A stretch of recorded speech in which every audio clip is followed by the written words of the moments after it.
Anak-anak SD Kristen Bina Bakti, mari kita tenangkan hati, kita siap masuk di dalam firman Tuhan. Tidak lagi sibuk kanan kiri ya, mari kita berdoa. Bapa di dalam surga, terima kasih ya, di tengah-tengah pandemi, Tuhan terus beri kami kesempatan untuk bisa ikut KKR, untuk bisa ikut kebaktian Paskah, walaupun lewat online. Tuhan, tolong berkati kami ya. Beri ketenangan dalam hatiku dan kesungguhan mendengarkan firman Tuhan.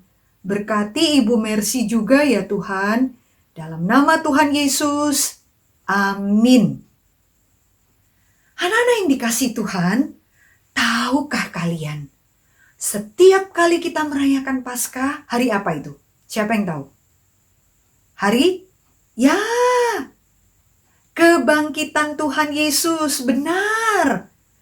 Yesus bangkit, Yesus hidup karena dia Allah. Tapi banyak yang tidak mau percaya kalau Yesus bangkit. Ada loh orang yang bilang, "Shh, gak bangkit. Itu bohong-bohongan. Yesus cuman pura-pura mati, pingsan." Lalu makanya dia bangkit karena dia gak mati. Lalu ada juga yang bilang, "Shh, murid-muridnya mencuri mayat Yesus." Anak-anak, apakah itu benar? Alkitab berkata, itu semua tidak benar anak-anak. Alkitab memberi kesaksian, kita baca sama-sama ya, di dalam Matius 28 ayat 5 sampai 6. Yuk siapkan hati ya, Ibu mau ajak kita baca sama-sama ya. Kelas 1 sampai kelas 6, siap semua ya. Kita baca, 1, 2, 3. Matius 28 ayat 5 sampai 6. Janganlah kamu takut, sebab aku tahu kamu mencari Yesus yang disalibkan. Ia tidak ada di sini, sebab ia telah bangkit, sama seperti yang telah dikatakannya. Inilah kata-kata malaikat. Waktu perempuan-perempuan nangis, kebingungan. Mana mayat Yesus? Mana? Kenapa kuburnya kosong? Kenapa batunya bergeser? Kenapa di dalam kubur kosong? Maka malaikat berkata, kamu mencari Yesus disalibkan? Tidak ada di sini. Ia sudah bangkit. Itu kata-kata malaikat. Jadi anak-anak, apakah Yesus benar-benar bangkit? Ya, Yesus benar-benar bangkit, pasti. Karena apa? Karena dia Allah. Dia pemberi hidup. Buktinya apa? Buktinya Yesus memang benar-benar mati. Yesus bukan pingsan, bukan pura-pura mati. Saat itu Yesus benar-benar mati, anak-anak yang dikasihi Tuhan. Orang-orang waktu melihat Yesus disalib, seorang tentara Roma harus ambil tombak dan tusuk lambung Yesus supaya darah keluar, air keluar. Kan Yesus udah dipaku tuh tangannya, kakinya, bener kan? Sudah dipaku. Kenapa masih harus ditusuk lambungnya? Supaya apa? Ternyata tusuk lambung itu adalah cara membuktikan bahwa orang-orang yang disalib itu betul-betul mati, bukan pingsan atau pura-pura. Jadi supaya darahnya semua keluar sampai habis, cairan, dan orang-orang menurunkan mayat Tuhan Yesus diturunkan. Mereka menggerak-gerakkan Yesus tidak bisa bergerak lagi karena memang betul-betul sudah mati dan dimasukkan ke dalam kubur. Yesus saat itu betul-betul mati dan Yesus pada waktu bangkit dia menunjukkan loh bekas luka-lukanya, lubang di tangan, lubang di lambungnya. Itu benar-benar bukan pura-pura, bukan dibuat-buat, bukan. Untuk menunjukkan apa? Saat itu Yesus benar-benar mati. Anak-anak, kalian pernah pikir nggak ya? Kenapa ya Yesus harus mati? Untuk apa? Kita seringkali mengatakan, karena Jesus loves me. Yesus cinta aku. Ya benar. Tapi ada hal lain yang serius loh. Bukan karena hanya Yesus cinta kita, lalu menebus mati untuk kita. Tetapi ada juga hal yang serius, yaitu apa? Yesus harus membayar, melunasi. Yesus harus menebus. Karena Alkitab katakan, jangan lupa, upah dosa adalah maut. Ada hal yang serius anak-anak, yang gak main-main. Yang anak-anak mungkin bilang, dosa? Anak kecil, dosanya kan kecil-kecilan. Cuman malas, banyak main game, marah-marah, tidak taat, kecil. Anak kecil dosanya kecil-kecilan. Tapi di mata Tuhan gak ada dosa yang kecil. Dosa itu serius. Dan Tuhan tidak main-main. Adam Hawa buat dosa, diusir keluar. Tuhan serius melihat dosa. Bukan Tuhan kejam. Tuhan tidak mau main-main dengan dosa. Dan anak-anak yang di rumah, coba lihat. Kamu yang kecil, lucu, juga tetap orang berdosa. Dan kamu dan saya juga harus dihukum. Dan Tuhan bilang, upah dosa adalah M-A-U-T. Apa itu? Maut. Jangan main-main. Kita akan dihukum Tuhan di dalam kematian selama-lamanya. Itu menakutkan. Tetapi Yesus benar-benar mati saat itu. Untuk apa? Untuk menebus, membayar dosa kita. Karena Alkitab bilang, upah dosa adalah maut. Jadi saat itu Yesus benar-benar mati. Kedua, buktinya adalah apa? Kuburnya kosong. Semua masuk ke dalam kuburnya, nggak ada. Cuman apa? Cuman ada kain kafan. Karena Yesus benar-benar bangkit. Ketiga, buktinya apa Yesus bangkit? Ketiga, buktinya adalah Yesus waktu bangkit tidak langsung naik ke surga. Nggak langsung pergi ke surga. Waktu Yesus bangkit, Yesus masih ada di bumi. Berjalan ke sana kemari, bertemu banyak orang 40 hari. Yesus bertemu murid-muridnya. Yesus bertemu 500 orang. Yesus menampakkan diri. Yesus mengajar. Orang-orang bilang, bukannya dia yang kita masukkan dalam kubur ya? Dia ada. Dan dia bertemu dengan orang banyak. Yesus bangkit. Itu buktinya. Keempat, benarkah Yesus bangkit? Ya. Buktinya apa? Buktinya Yesus memberikan perubahan dalam hidupku dan dalam hidupmu anak-anak. Kuasa kebangkitan Yesus memberikan perubahan dalam hidup kita. Kita tidak akan bisa menjadi orang yang sama lagi. Perubahan yang besar. Anak-anak, kamu lihat ya gambar ini. Ini kamu tahu enggak? Ini ada seorang anak, coba kalian lihat. Sendirian ya. Namanya siapa? Obed. Siapa? Obed. Dia sendirian.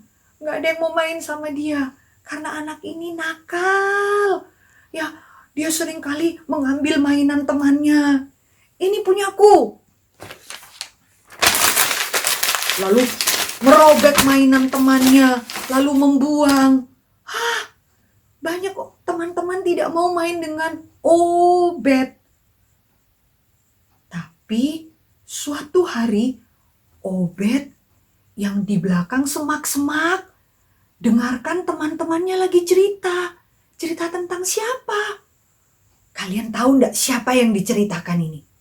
Seorang temannya cerita, "Hei guys, tahu tidak? Papaku bilang ada seorang bapak yang hebat. Dia bisa menenangkan angin ribut loh. Angin ribut tenang. Ombak badai tenang. Oh ya, ada satu lagi. Dia bisa mengusir setan loh." Obed waktu denger itu, dia nggak mau percaya. Dia cerita yang aneh. Masa mengusir setan? Nggak percaya, nggak percaya, nggak percaya, nggak percaya, nggak percaya. Dia nggak mau percaya. Lalu teman-temannya dia denger, tapi dia masih dengerin juga.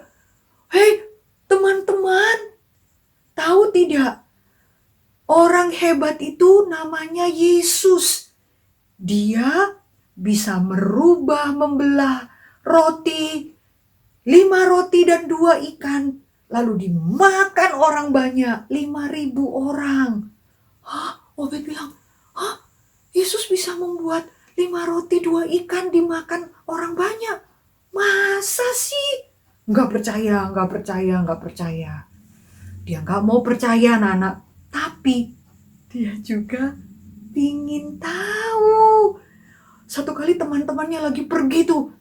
"Kita mau lihat Yesus, kita mau lihat Yesus. Come on guys." Si Obed mau ikut juga. Tapi takut. Takut nanti diusir teman-temannya. Teman-temannya gak suka main sama dia. Tapi Obed memutuskan dia ikut atau enggak ya. Ikut atau enggak. Pikir-pikir. Akhirnya dia ikut. Dia ikut dari jauh. Dia mau kepingin ketemu Tuhan Yesus. Seperti apa sih Tuhan Yesus? Tapi dia juga takut. Apa Yesus mau terima aku ya? Anak yang nakal ini mau nggak ya? Akhirnya dia ikut. Dia coba lari. Wah, orang banyak sudah datang. Dia berusaha menerobos. "Pak, saya minggir. Saya mau masuk. Saya mau lihat Yesus." Dia di antara gerombolan orang banyak. Tiba-tiba dia dengarkan suatu suara. "Stop! Anak-anak tidak boleh dekat-dekat Yesus. Minggir!" Kaget sekali. Ada seorang bapak yang mukanya marah. Lalu anak-anak Obed dengan teman-temannya takut sekali. Mereka mundur. Tapi tiba-tiba Obed dengar suara yang tenang sekali, baik sekali. Suara itu berkata, "Biarkan anak-anak itu datang kepadaku." Dia lihat, siapa ya? Tapi kemudian dia beranikan diri deket-deket. Ternyata siapa? Oh, itu yang namanya Yesus. Aku dekat-dekat dengan dia. Aduh, orangnya baik.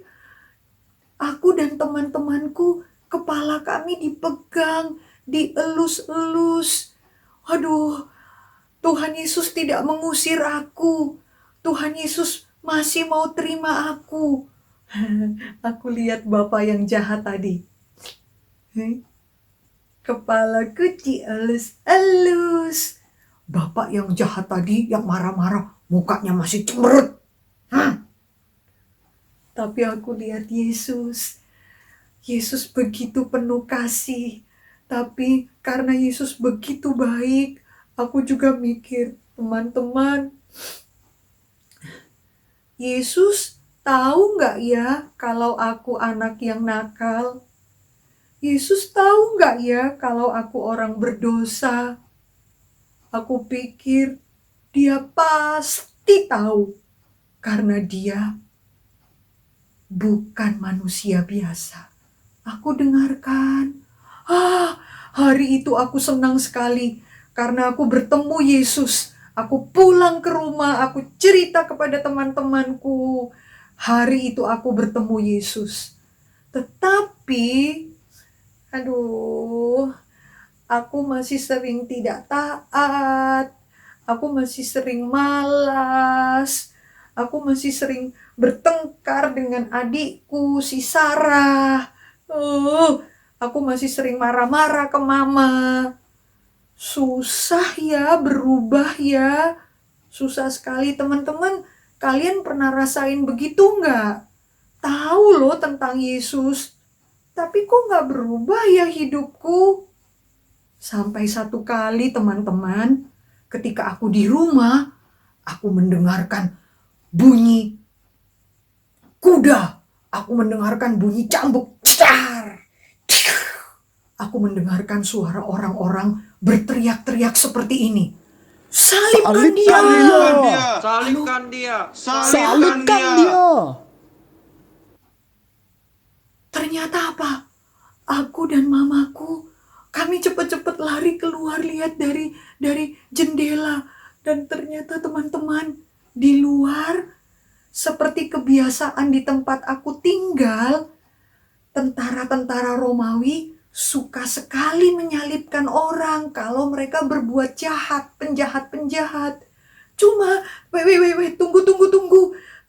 Kenapa ya kali ini aku lihat, Mama, bukankah, loh, kok Mama penjahat itu, apakah dia Yesus? Teman-teman, mamaku bukanya sedih, cuma nangis saja, air matanya keluar, dan mama mengangguk-anggukkan kepala. What? Jadi itu Yesus yang digeret tentara Romawi, yang diteriakin orang-orang. Itu Yesus. Aku pikir, kok Yesus diam saja ya? Kok Yesus tidak melawan ya? Teman-teman, kenapa? Kenapa? Kan katanya Yesus hebat. Yesus bisa menangkan angin ribut, mengusir setan. Masa nggak bisa lawan tentara Romawi sih? Hah, Yesus nggak hebat? Yesus tidak lagi kukagumi. Hari itu, aku tidak mengerti teman-teman, kalau Yesus menolak untuk menolong dirinya sendiri. Untuk apa? Untuk harus menyerahkan nyawanya, membayar dosa. Upah dosa adalah maut. Aku waktu itu tidak tahu. Jadi aku marah-marah. Aku pikir Yesus nggak hebat. Aku nggak mau ikut Yesus lagi ah. Aku sedih dari jauh, aku lihat Yesus disalib. Aku coba deket-deket di antara orang-orang banyak yang teriak-teriak, salibkan. Aku ketakutan, aku lihat Yesus dari jauh. Dan aku mendengarkan suara dari atas salib. Yesus berkata-kata, Bapa, ampunilah mereka, karena apa? mereka tidak tahu apa yang Yesus yang mereka sudah perbuat. kesakitan masih berdoa seperti itu. Ampunilah mereka. Mereka itu siapa? Tentara-tentara Roma. Teman-temannya Yesus yang lari, murid-muridnya. Mereka yang diampuni. Tapi ternyata aku ada di situ. Aku juga. Doa Tuhan Yesus disalib adalah untuk aku juga, si Obed yang berdosa, yang kecil, yang sulit berubah. Doa itu ternyata untuk aku juga. Tapi setelah itu aku pulang ke rumah, orang-orang turunkan mayat Yesus, dimasukkan ke dalam kuburnya. Aku pulang ke rumah, aduh lemah lunglai. Aku sedih sekali, percuma.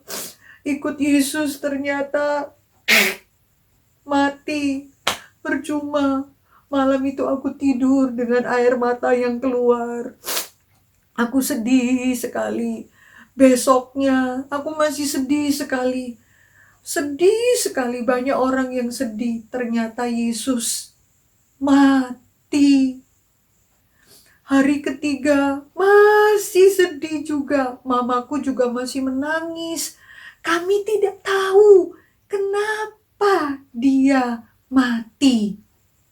Sampai teman-teman, waktu hari ketiga, pagi-pagi aku masih asyik tidur. Tiba-tiba aku dengarkan suara. Tak, tak, tak, tak, tak, tak, tak, tak, tak, tak, tak, tak. Aku dengarkan suara, kaget aku. Aku bangun. Ternyata di luar ada orang panggil papaku. Bapak Nathan, Bapak Nathan, tolong buka pintu. Oh, aku bangun dari tempat tidur dengan papaku. Pintu dibuka. Kami melihat. Lihat apa? Oh, ada orang-orang yang mukanya gembira. Lalu bilang sama papaku, aku ada di situ. Bapak Nathan, kita harus sampaikan berita sukacita. Berita apa sih pagi-pagi? Aku mikir-mikir, aku dengerin. Ternyata tamu yang datang pagi-pagi itu mengatakan apa? Bapak Nathan. Lalu Obed. Berita gembira itu adalah Yesus bangkit. Aku sudah pergi ke kuburnya. Kuburnya kosong. Tidak ada mayatnya. Hanya ada kain. Kain kafan yang penuh dengan darah. Ayo kita beritahu bahwa yang dia katakan bahwa dia akan bangkit itu benar. Teman-teman, apa? Jadi Yesus bangkit. Hatiku luar biasa. Dia mati. Dia dikubur 3 hari. Tapi kemudian hari ketiga dia bangkit. Luar biasa. Hatiku berdebar-debar. Hatiku penuh gembira sekali. Aku melihat bahwa Yesus menang. Yesus betul-betul kalahkan kuasa dosa, kematian. Yesus mengatakan menang terhadap upah dosa adalah maut.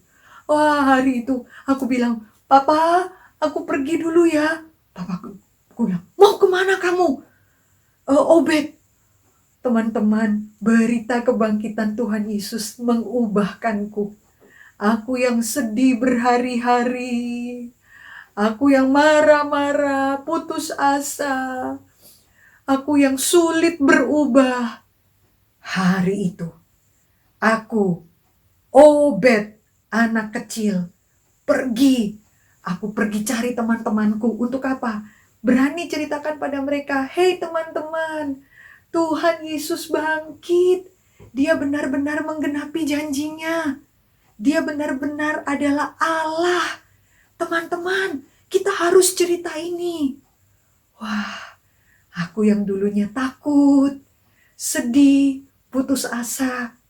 Sejak aku tahu Tuhan Yesusku bangkit, hidupku diubahkan Tuhan. Aku menjadi orang-orang anak-anak yang memiliki kemenangan, pengharapan. Aku masih bisa jatuh dalam dosa sih, masih bisa. Tapi aku tahu Yesus akan memberikan pengampunan dan juga kekuatan, kemampuan. Untuk apa? Untuk hidup yang diubahkan. Teman-teman, kamu juga harus menerima Yesus. Yesus yang mati dan juga bangkit. Bukan cuma mati. Kau harus datang padanya. Murid-murid teman-temannya Tuhan Yesus juga diubahkan. Ada Bapak Petrus yang penakut, yang menyangkal, diubahkan. Yohanes, Yakobus, murid-murid menjadi orang-orang yang pemberani, orang-orang yang dipakai Tuhan untuk mengabarkan Injil. Teman-teman, maukah kau datang kepada Tuhan Yesus, Juru Selamat kita. Maukah engkau seperti Obed yang terus mau datang dekat-dekat kepada Tuhan Yesus? Teman-temannya membuang dia, tapi dia terus dekat-dekat cari Tuhan Yesus. Maukah engkau mengikutinya? Maukah engkau datang pada Yesus seperti Obed datang kepada Tuhan Yesus? Maukah engkau diubahkan oleh Tuhan Yesus? Datanglah padanya. Kita berdoa anak-anak, kita tundukkan kepala, mari kita berdoa. Tenangkan hatimu, tidak lagi bermain-main di hadapan Tuhan. Kita tidak bisa melihat Tuhan Yesus di dalam rumah kita, di ruangan kita. Tapi jangan lupa, Tuhan Yesus melihat kita. Tuhan Yesus mencari kita dan Dia menunggu kita datang kepadanya untuk menerima pengampunan. Mari kita datang padanya dengan hati yang sungguh di hadapan Tuhan. Tuhan Yesus, inilah saya, milik-Mu, anak-anak yang kecil, tapi juga berdosa.